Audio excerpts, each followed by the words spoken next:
मैं तो ममताज एक बार फिर से आप सभी के लिए लेके आ गई एक छोटी सी प्यारी सी स्ट्रैटेजी की क्लास बहुत ही इंटरेस्टिंग होने वाली है, तो बिना स्किप ब्रेक कंटिन्यू देखना है।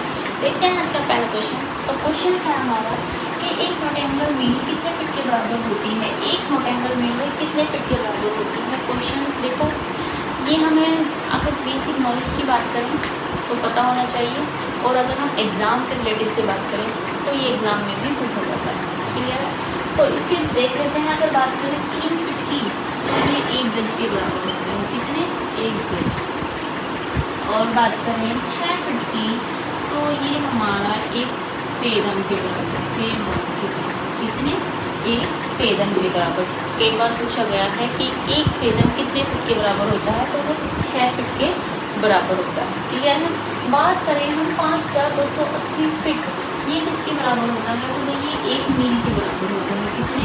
1 मील के बराबर होता है। तो एक नोटेंगल के बराबर कितना होता है हमारा? 6080, यानी कि 60,080 फिट के बराबर होता है। क्लियर है? अगला क्वेश्चन है हमारा, कौन सी विश्व की सर्वाधिक गहरी झील है।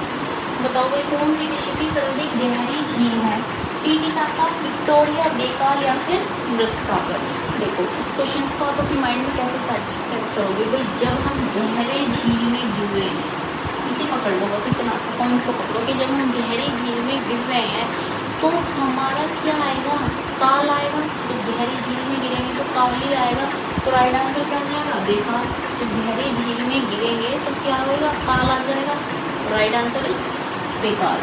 अगला क्वेश्चन, निम्नलिखित में से संसार का सबसे बड़ा मरुस्थल कौन सा है। सबसे बड़ा मरुस्थल बताओ भाई। इसमें ऑप्शन आपके काला मणि, गोभी, सहारा या फिर थार। अब देखो, सबसे बड़ा मरुस्थल पॉइंट पकड़ा करो।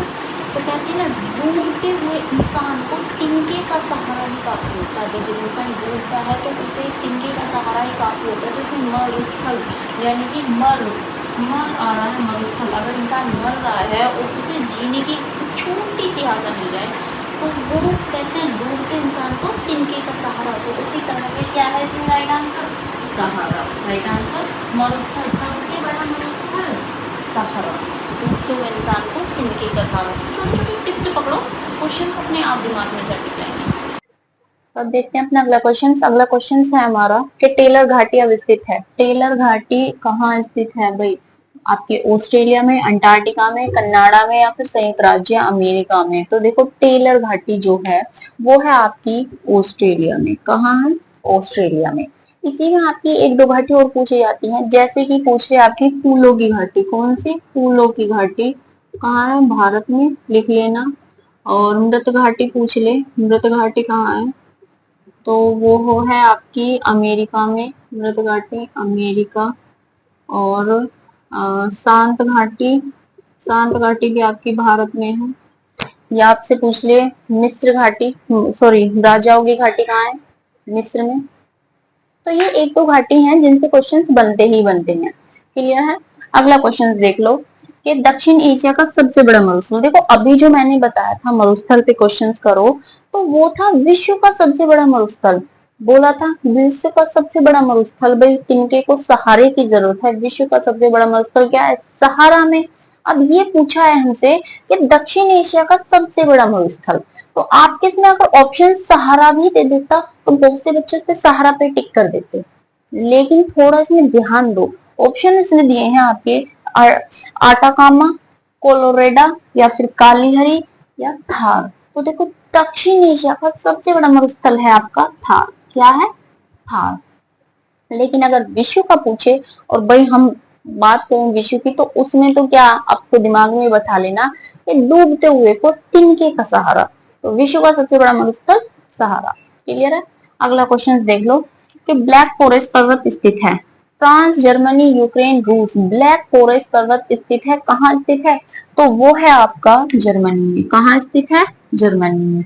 अगला क्वेश्चन है कि विश्व की सबसे लंबी पर्वत श्रृंखला, विश्व की सबसे लंबी पर्वत श्रृंखला कहाँ है? हिमालय, एंडीज, रॉकीज या फिर अल्पास। विश्व की सबसे लंबी पर्वत श्रृंखला तो वो है आपकी एंडीज में। कहाँ है? आपकी एंडीज में। क्वेश्चंस अगर अच्छे लग रहे हो तो क्लास को लाइक करके शेयर भी कर देना। देख लेते हैं भाई अपना अगला क्वेश्चन, लेकिन उससे पहले देखो क्वेश्चंस जैसे भी आपको लगते हो ना, मतलब जैसे भी आपको क्लास लगती है, अगर क्वेश्चंस क्लास में कम ला रही हूँ या फिर मैं थोड़ा स्लो पढ़ा रही हूँ या फास्ट पढ़ा रही हूँ, तो आप मुझे कमेंट में बता सकते हैं।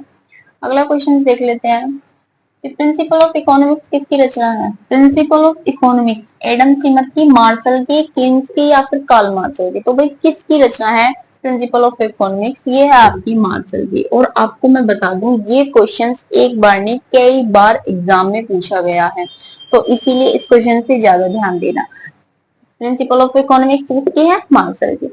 अगला क्वेश्चन के राइबोसोम की खोज किसने की थी? आपकी डी डुबे ने, केमिलो गज्जी ने, अल्टनेट ने या फिर राइबिसन एवं ब्राउन ने? किसने की थी भाई? तो वो की थी आपकी, किसने की थी? राइबिसन एवं ब्राउन ने। किसकी रचना की थी? वो की थी आपकी राइबोसोम की खोज किसने की थी? राइबोसोम ब्राउन ने। अगला क्वेश्चन है कि प्रजातंत्र की सर्वाधिक स्थापना किस देश में की गई? प्रजातंत्र की सर्वाधिक स्थापना किस देश में की गई? कि भारत, फ्रांस, अमेरिका या फिर चीन में? तो प्रजातंत्र की सर्वाधिक स्थापना की गई थी आपके अमेरिका में। किसमें की गई थी? अमेरिका में। और आप सभी को पता होगा कि अमेरिका का अपना लिखित संविधान है। ये सभी को पता होगा कि अमेरिका का क्या है? अपना लिखित संविधान है। तो बस क्वेश्चंस इतने ही हैं, लेकिन सारे ही क्वेश्चंस इंपॉर्टेंट हैं। आप मुझे कमेंट में बताना कि भाई क्वेश्चंस कैसे लगी, क्लास आपको कैसी लगी। अगर क्वेश्चंस अच्छे लगे हो तो क्लास को लाइक करके कमेंट जरूर करना। और जिसने भी चैनल को सब्सक्राइब नहीं किया है, चैनल को सब्सक्राइब करके बेल आइकन को प्रेस कर लेना।